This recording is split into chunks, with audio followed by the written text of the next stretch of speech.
आक्रामक हिंदुत्व की प्रतीक उमा भारती जी आज तथाकथित पॉलिटिकल मेन स्ट्रीम से, पर्टिकुलरली हिंदुत्व के जो पॉलिटिकल मेन स्ट्रीम है उससे कहीं अलग दिखाई देती हैं। कई बार प्रयास हुए कि मेन स्ट्रीम में वापस आएं, या तो ये नहीं चाहती हैं या जो मेन स्ट्रीम में बैठे के काबिज लोग हैं वो नहीं चाहते हैं। उमा भारती जी आज हमारे साथ हैं, हम इनसे बात करते हैं कि ये कैसे देखती हैं आने वाला पॉलिटिकल परिदृश्य और खास करके गुजरात इलेक्शन के दौरान। उमा जी, स्वागत है आपका। एक बार फिर से कोशिश हुई कि बिटिया मायके वापस आए, घर आने की प्रक्रिया शुरू हुई, अचानक कहीं अवरोध आ गया। किसको आप जिम्मेदार मान रही हैं? किसी को नहीं, अपने आप को। और अपने आप को इसलिए मान रही हूं क्योंकि जो वैचारिक स्पष्टता मेरे पास है, मेरी पार्टी के पास है, हमारी कुछ कमियां हैं। हमारे पास धन नहीं है, और पहले कांग्रेस धन की राजनीति करती थी और धन से राजनीति करती थी, मतलब धन का सहारा लेती थी। भाजपा नहीं लेती थी, वो त्याग और तपस्या की राजनीति करती थी। अचानक भाजपा भी वैसी ही राजनीति करने लगी, पैसे के सहारे चुनाव जीतने की कोशिश करना, दबंगों का सहारा लेना। तो इसके कारण क्या हुआ है कि भारत की राजनीति से तपस्या की राजनीति का तिरोधान हो गया है, वो खत्म हो गई है वो राजनीति। तो हम ऑड मैन आउट लग रहे हैं, हम लोगों को कार्टून लग रहे हैं, क्योंकि हमारे पास तो पैसे हैं नहीं, सिर्फ विचारधारा है। और उस विचारधारा में मुझे इतना संतोष है, मैं आपको बताऊं। देखिए, आप मेरी स्थिति समझिए, अगर मैं भाजपा में लौट गई, हो सकता प्रधानमंत्री भी बन जाऊं, लेकिन आर्थिक नीतियों पर अगर स्पष्टता ही नहीं होगी पार्टी में, तो मुझे चलना तो पार्टी के हिसाब से पड़ेगा ना। तो मैं तो चपरासी बनना ज्यादा पसंद करूंगी ना, जहां वैचारिक स्पष्टता होगी, क्योंकि मेरी प्रतिबद्धता तो विचारधारा के लिए, सत्ता के लिए है ही नहीं। दो देखिए विरोधाभासी बातें हैं। एक तरफ आप कह रही हैं कि वैचारिक प्रतिबद्धता है, दूसरी तरफ आपकी वजह से हो सकता है कि भाजपा को या हिंदुत्व फोर्सेस को कहीं घाटा उठाना पड़े। मैं गुजरात इलेक्शन की बात कर रहा हूं। तो ऐसे में आपको लगता नहीं है कि आप जो ये कर रही हैं इससे उस हिंदुत्व के जो विचारधारा है उसको पॉलिटिकल फोर्स नहीं मिल पा रहा है, और ये गलत है कहीं आपकी तरफ से? मैं एक बात आपको याद दिलाऊं कि भारतीय जनता पार्टी ही ऐसा कर रही है जिसके कारण कि हिंदुत्व को कमजोरी आ रही है, कि मैंने समझौते नहीं किए। मतलब अब आप गुजरात के संदर्भ में आ रहे हैं, मैं गुजरात के संदर्भ में आपको बता, मैं यूं पूछता हूं कि नरेंद्र मोदी को आप हिंदुत्व का प्रतीक मान रही हैं कि नहीं? गुजरात में आप जाके देखेंगे तो आपको ऐसा नहीं लगेगा। गुजरात में एक संत रहते हैं गिरनार में, गोपालानंद स्वामी, वो बिल्कुल राजनीति में नहीं है। 85 साल के, 50 साल से उन्होंने अन्न ग्रहण नहीं किया है। उन्होंने जो मुझे जानकारियां दी है कि वहां 400 साधुओं के गले काट के हत्या हुई है 3 सालों में, आज तक एक हत्यारा नहीं पकड़ा गया। गिरनार जी में अंबाजी के मंदिर के पीछे एक लड़की का गला काटा गया बलात्कार करके, वो आज तक नहीं मिला। 30,000 हिंदुओं पर वहां पर केस चल रहे हैं, गली की गली हिंदुओं में केस चल रहे हैं। और मुझे माफ करें, आप बुरा न माने, आप मीडिया जनों का ये एक दृष्टिकोण रहता है कि हिंदू का मरना मरना नहीं है, मुसलमान का मरना मरना है।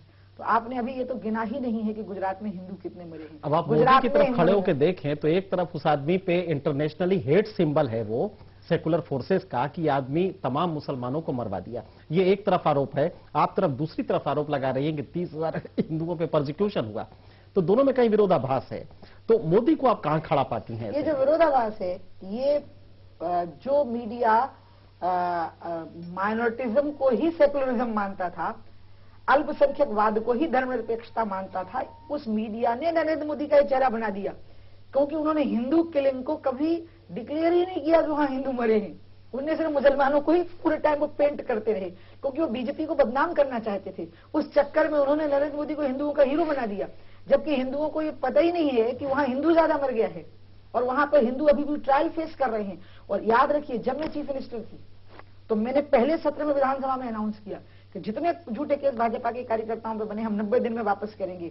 नरेंद्र मोदी जी अगर चाहते तो जो एक ऐसी महिला मुझे मिली है जिसके पति और पुत्र पर एक ही लड़की के साथ पूरी भीड़ में बलात्कार करने का केस चल रहा है। मुझे बताइए, भारत में तो क्या, विश्व में क्या पिता और पुत्र मिलकर के एक 15 साल की लड़की के साथ 1000 भीड़ के सामने बलात्कार कर सकते हैं?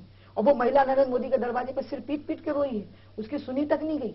और इसलिए जब ऐसी स्थितियां मैंने देखी, तब मुझे लगता है कि मेरा हिंदुत्व मेरे बड़े भाई के हिंदुत्व से बेहतर है। जैसे अब वो राम सेतु का नाम लेते हैं, वो तो रामेश्वरम गए ही नहीं आज तक, वो राम सेतु गए ही नहीं। उनने एक पाई नहीं खर्च की राम सेतु के लिए, उनने 2 आदमी नहीं भेजे राम सेतु के लिए। उनके लिए मुझे लगता है कि जो आप कह रहे हैं ना कि वो हिंदुत्व का चेहरा बन गए, ये वामपंथी मीडिया ने बना दिया। भारत में जब तक अयोध्या, मथुरा और काशी पर मंदिर नहीं बनेंगे, तब तक जो हिंदू वहां जाएगा वो मुसलमान से नफरत करेगा, क्योंकि उसको लगेगा कि मुसलमान हमलावरों ने ही हमारा ये अपमान किया है। वो जो हिंदू सेगमेंट है, उसकी नजर में जो मुसलमान को मारेगा वो उसका हीरो होगा। तो वामपंथी मीडिया ने नरेंद्र मोदी का नुकसान करने के इरादे से जो बार बार उनको मुसलमानों का मारने वाला दिखाया, वही चीज उनको उस सेगमेंट में लोकप्रिय बना गया। लेकिन गुजरात के लोग नरेंद्र मोदी के दूसरे चेहरे के भुक्तभोगी बने कि वो अक्खड़ हैं, वो ठीक से बात नहीं करते हैं। तो उसमें भाजपा के कार्यकर्ता नाराज हो गए, उसमें संघ के स्वयंसेवक नाराज हो गए, उसमें साधु संत नाराज हो गए, उसमें ब्यूरोक्रेसी एरोगेंट हो गई। और उसका परिणाम ये निकला कि वो बड़ी बड़ी घटनाओं का नजरअंदाज करने लगी। और टोटल दुष्परिणाम ये निकला कि प्रशासनिक क्षमताएं खत्म हो गई, एरोगेंस ही, अक्खड़पना ही प्रशासन माना गया। और आज स्थिति यह है कि आप यकीन मानिए कि अगर जनशक्ति खड़ी ना हो तो कांग्रेस की सरकार बनना तय है गुजरात में। हम रोक सकते हैं सिर्फ कांग्रेस को। तो आप रोक तो सकती हैं, लेकिन आप नरेंद्र मोदी को हरा ही सकती हैं, कांग्रेस को रोकेगी कैसे? उसके लिए तो उसके लिए तो आपको बीजेपी में आना पड़ेगा ना। क्यों? मैं तो अगर बीजेपी में आ भी जाऊं तो जब तक नरेंद्र मोदी इन चीजों को ठीक नहीं करेंगे तब तक नरेंद्र मोदी जीत नहीं सकते। उमा भारती भी नहीं जिता सकती उनको, मैं आपको बताऊं। वहां तो स्थितियां बहुत खराब है, विकराल हैं। और अगर वो उनको नहीं दिख रही हैं तो यह शतुर्मुर्गी मामला है कि जैसे शतुर्मुर्ग जो राष्ट्रीय जो होता है वो अपना चेहरा दबा देता है, वैसा नहीं करना चाहिए। भाजपा में आने के लिए आपकी शर्तें क्या होंगी? नहीं, हमारी कोई शर्त ही नहीं है। दूसरी बात ये जो बात बार बार कही जा रही है कि भारतीय जनता पार्टी में आने के पहले मैं ये कर रही हूँ इसलिए मैं उम्मीदवार खड़े कर रही हूँ। मैंने जो वहां उम्मीदवार खड़े किए हैं वो कोई दबाव बन, बल्कि मेरे पर दबाव पड़ा कि मैं उम्मीदवार खड़े करूं, उम्मीदवारों का। और वो महिला मेरे हाथ से माइक छीन के ले गई जिसके पति और पुत्र पर बलात्कार का केस चल रहा है।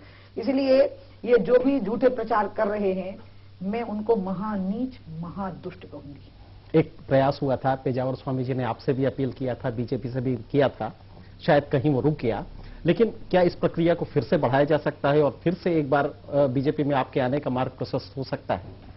मेरे गुरुजी ने मुझे कहा था, ओपन अपील की थी कि तुम उम्मीदवार मत खड़े करो। उसके बाद मेरे बड़े भाई ने, मुझे बहुत दुख भी हो रहा है इस बात का कि मैं नरेंद्र मोदी की बात नहीं मान सकी। आपके टीवी के माध्यम से मुझे कहने में कोई संकोच नहीं है कि नरेंद्र मोदी जी से मेरा कोई व्यक्तिगत द्वेष नहीं है। वो हमारे वरिष्ठ प्रचारक रहे हैं, मेरे बड़े भाई जैसे रहे हैं। और शायद मैं ही एक व्यक्ति रही हूं जिससे नरेंद्र मोदी डरते रहे। आदर हो, प्रेम हो, लेकिन भय रहा है मेरे प्रति। और उस भय ने उनके मन में हमेशा, डरते मतलब प्रेम का भय रहा है। उमा बहन से डर लगता मेरे को, उमा बहन में तुमसे डरता हूं। तो इसलिए हमारा निजी कोई द्वेष नहीं है। बिल्कुल जो गुजरात की स्थितियां जब मेरे गुरुजी ने देखी तो मेरे गुरुजी ने तो मुझे फोन किया बड़ौदा में कि उमा, मैंने जो बात कही थी मैं उससे पीछे हटता हूं। मुझे साधु संतों ने सूचना दी है कि यहाँ साधुओं के साथ बहुत अन्याय हुआ है और इसलिए तुम उम्मीदवार खड़े करो। तो इसलिए उसके साथ में वो बात खत्म हो गई। लेकिन हाँ, मैं ये बात जरूर कह रही हूं कि काश के घर के बड़े ऐसा रोल निभाते कि हम सब एक होते। 10 साल का पतन है। आपको ये ध्यान रखना पड़ेगा कि भाजपा में जो घट रहा है आज गुजरात में, ये आज से नहीं है, ये 96 की शुरुआत है। जब 96 में 13 दिन की सरकार बनी और एक तरफ पॉलिटिकल ऑपरेटर्स आए, पॉलिटिकल मैनेजर्स आए और दूसरी तरफ आइडियोलॉग थे पार्टी में, और दोनों थे। दोनों की धारा को बनाए रखना था। पॉलिटिकल मैनेजर्स भी जरूरी थे क्योंकि आज के समय की आवश्यकता थी, लेकिन उनके दबाव में आकर के आइडियोलॉग को खत्म कर दिया।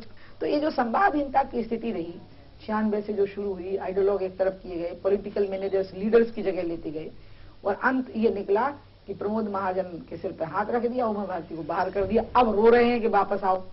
तो कैसे होगा आप मुझे बताइए। आज मैं कम से कम जहां भी खड़ी हूं, बटुआ जैसी पार्टी है मेरी, मैं थोड़ा मानती हूँ मैं स्पाइडर वुमन हूँ, एक बिल्डिंग से दूसरी बिल्डिंग पर जंप लगा दूंगी, मिरेकल कर दूं। हो सकता है मैं एक भी आदमी का काम कर पाऊं सिर्फ, लेकिन मुझे संतोष तो है कि क्लैरिटी है मेरे पास, वैचारिक स्पष्टता है। वैसी संतोष के साथ में मर जाना पसंद करूंगी। उमा जी, बहुत बहुत धन्यवाद हमसे बात करने के लिए।